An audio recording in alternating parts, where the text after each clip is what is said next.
Saya coba simpulkan sebentar dengan cepat bahwa setelah selesai salat yang ditutup dengan salam itu, Assalamualaikum warahmatullahi, Assalamualaikum warahmatullahi.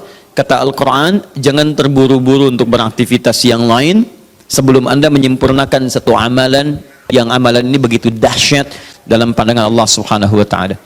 Amalannya disebut dengan zikir. Di tulisan kami sudah disebutkan rincian amalan plus dengan dalil-dalilnya. Ya. Saya persingkat. Tema kita adalah tentang amalan pasca salat. Di bagian kedua ini. Baik. Ini tema kita. Kemudian amalan besarnya adalah zikir.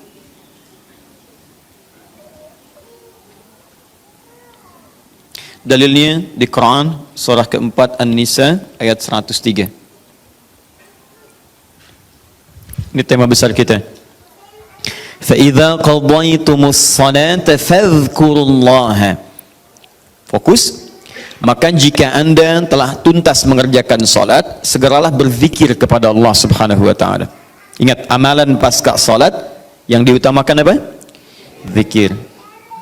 Saya mau tunjukkan pada Anda satu hal yang sangat mendesak.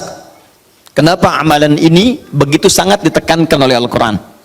Bahkan saking ditekankannya, kata Allah, perhatikan kalimatnya, qiyaman, baik itu sambil berdiri, wa qu'udan, ataupun Anda punya kesempatan lebih lenggang duduk, wa 'ala junubikum, atau bahkan dalam keadaan Anda sedang payah pun untuk duduk atau bahkan berdiri, boleh sambil berbaring.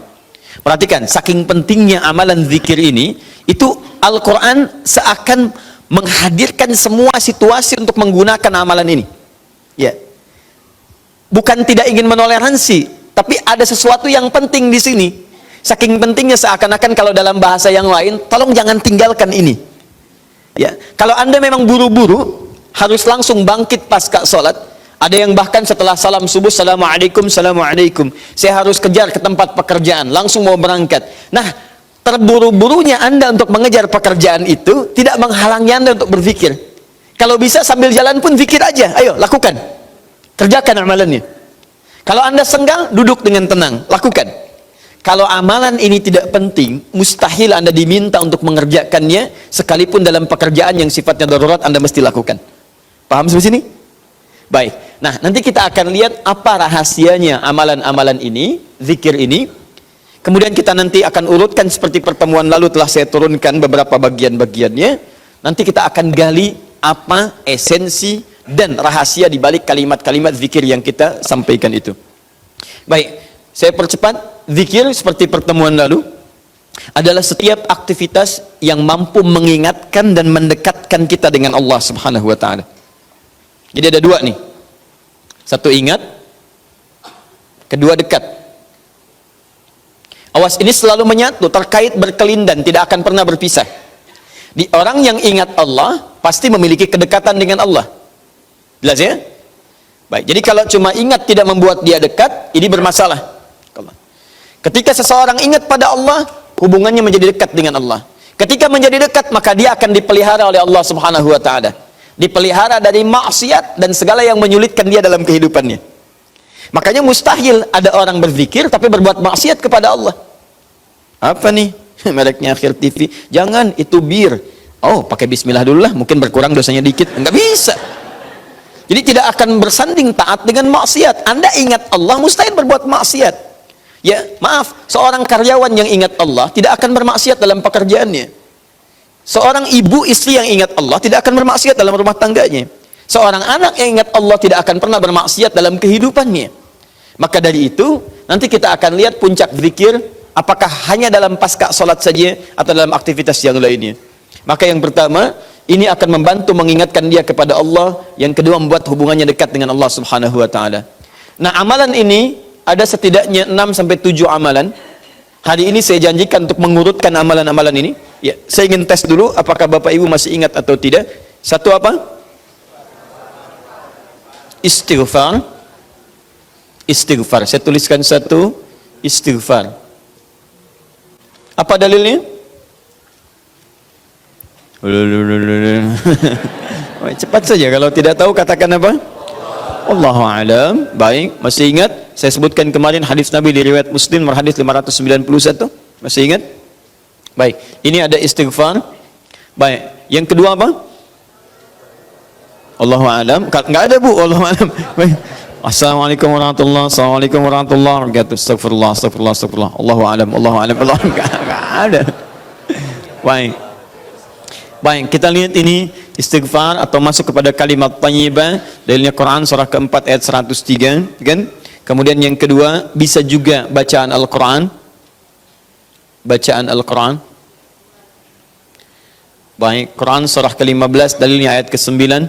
Ya inna nahnu nazzalna dzikra. Kami telah turunkan Al-Quran sebagai zikir. Jadi kalau Anda baca Al-Quran, itu Anda sedang berzikir.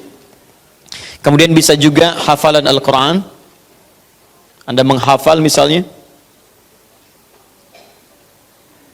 Baik. Misal Anda tidak membaca, tapi selesai sholat Anda membacakan ayat-ayat Quran sebagai hafalan. Ada ayat kursi misalnya, ada 3 surah yang terakhir, ada kemudian ayat pertama sampai 5 misalnya, Al-Baqarah, ya ada ayat-ayat yang lainnya, hafalan misalnya. Begitu Anda bacakan, Anda sedang berzikir. Dalilnya Quran surah ke-54, ayat 17, ayat ke-22, ayat 32, ayat ke-40. Ketika Allah menyebut para penghafal Quran, menyebutnya dengan proses berzikir. Walaqad yassarnal Qur'ana lidzikri. Kami telah mudahkan Al-Quran sebagai zikir. Ya, hafalan di sini zikir. Untuk dihafal, untuk berzikir. Jadi kalau Anda pasca sholat kemudian membaca ayat-ayat Quran dalam hafalan bukan menggunakan mushaf, maka Anda sedang berzikir kepada Allah Subhanahu wa taala. Dan nilainya 4 kali lebih banyak dibandingkan dengan yang membaca. Ya. Nah. What? Doa itu juga sebagai zikir. Ya, Quran surah ke-7 misal dalilnya ayat 205. Wadhkur rabbaka fi nafsika tadarruan wa khifatan wa dunal jahri minal qaul. Ketika Allah meminta kita berdoa, kalimat doanya dalam bahasa perintah menggunakan kata zikir. Wadhkur rabbaka. Ayo minta, berdoa, sebut zikir kepada Rabbmu dalam dirimu. Dengan perasaan penuh harap, penuh ketawaduan, minta kepada Allah. Di ketika Anda diminta untuk memohon berdoa kepada Allah, kalimat doa itu menggunakan zikir. Jadi ketika Anda sedang berdoa, Anda sedang berzikir. Bukankah saat berdoa Anda ingat kepada Allah? Bukankah saat berdoa keadaan Anda menjadi lebih dekat dengan Allah? Nanti kita akan lihat doa apa yang biasa dibaca Nabi pasca sholat dan seperti apa cara memohonnya. Ada rahasianya. Anda tidak menggunakan ini, sangat disayangkan. Anda kehilangan momentum, dipercepat untuk memudahkan seluruh proses kehidupan Anda. 5, masih ingat? Salat. Nanti ada lagi amalan. Pasca salat, ada salat. Di begitu selesai, Assalamualaikum, Assalamualaikum. Kapan kemudian ini kita mesti tunaikan salat yang ini? Dan ada rahasianya juga. Bahkan salat yang ini boleh jadi akan memberikan syafaat dengan izin Allah kepada hamba-hamba yang dirasakan kurang amalnya. Karena ketika amalan-amalan fardu tidak bisa menolong Anda dari proyek akhirat yang telah Anda cita-citakan untuk masuk surga itu, maka yang akan dicari pertama kali diantaranya adalah amalan yang ini. Maka Anda ketinggalan dari itu yang bisa membuat situasi tegang saat di akhirat. Hati-hati, Anda ketinggalan handphone, perasaan luar biasa sedihnya. Balik lagi ke Andur, dicari-cari lewat CCTV. Tapi Anda ketinggalan yang sunnah, kenapa tidak Anda buru kemudian? Tadi nggak sholat sunnah, besok lagi, Masya Allah. Belum tentu besok dia hidup. Dalilnya Quran surah ke-20 ayat ke-14. Ya, innani anallahu la ilaha illa ana fa'budni wa aqimis salata lidzikri. Saya Allah, tidak ada Tuhan yang layak disembah kecuali saya. Sembah saya. Bagaimana cara nyembahnya? Tunaikan salat sebagai zikir kepada saya. 6. Memperbanyak menyebut Allah, menyebut nama Allah, atau juga dengan al-asma'ul husna. Al-asma'ul husna. Dalilnya Quran surah kedua Al-Baqarah ayat 152. Fadhkuruni adzkurkum. Ayo cepat sebut nama saya, maka aku pun akan mengingatmu. Aku menyebutmu. Di orang yang selalu ingat Allah, nanti Allah akan ingat pada dia. Nanti saya kasih tahu rahasia yang paling besar. Bahkan ada orang yang saat membutuhkan ya dalam persoalan kehidupan kepada Allah, sebelum dia minta, karena Allah telah mengingatnya, Allah ringankan aktivitas kehidupan dunianya. Dia bukan nggak punya masalah, jadi kayaknya nggak kelihatan punya masalah, cuman setiap akan mengalami masalah diringankan oleh Allah sehingga seakan-akan nggak punya masalah. Nanti ini yang akan sangat menentukan bagian yang keenam ini, apakah hidup kita akan semakin mudah atau mendapati kesulitan yang berliku. Sebut nama Allah. Ya, bagaimana cara menyebutnya? Bisa disebut nama Allah langsung, bisa disebut dengan Asmaul Husna. Di mana dalilnya? Quran surah ke-17 nanti dari ayat 110 sampai 111-nya. Di ayat 111 tegas dikatakan, "Qulid'ullaha." Ayo sebut Allah, panggil, katakan Allah. Awidur Rahman atau Ar-Rahman, ayyamma tad'u falahul asmaul husna.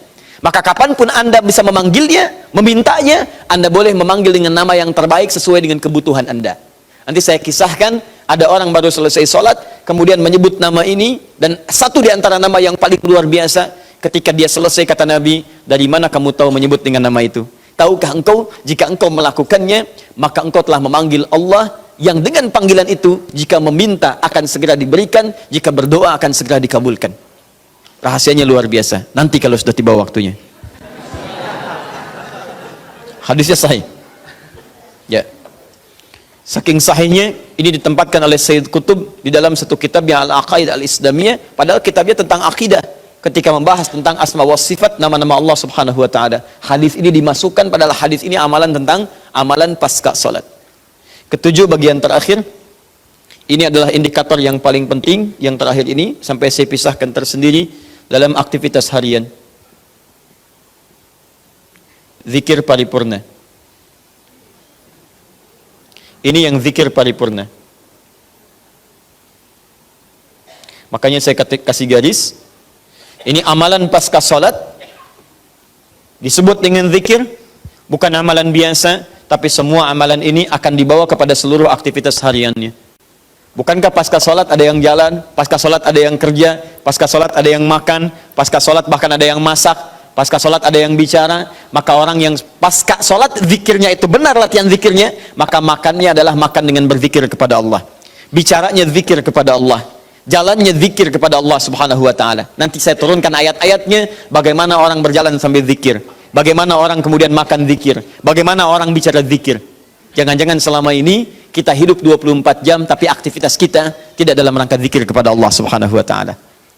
Nah, dalilnya Quran surah ketiga Ali Imran ayat 190 sampai 191. Inna fi khalqis samawati wal ardi wa ikhtilafil laili wan nahari la ayatin liulil.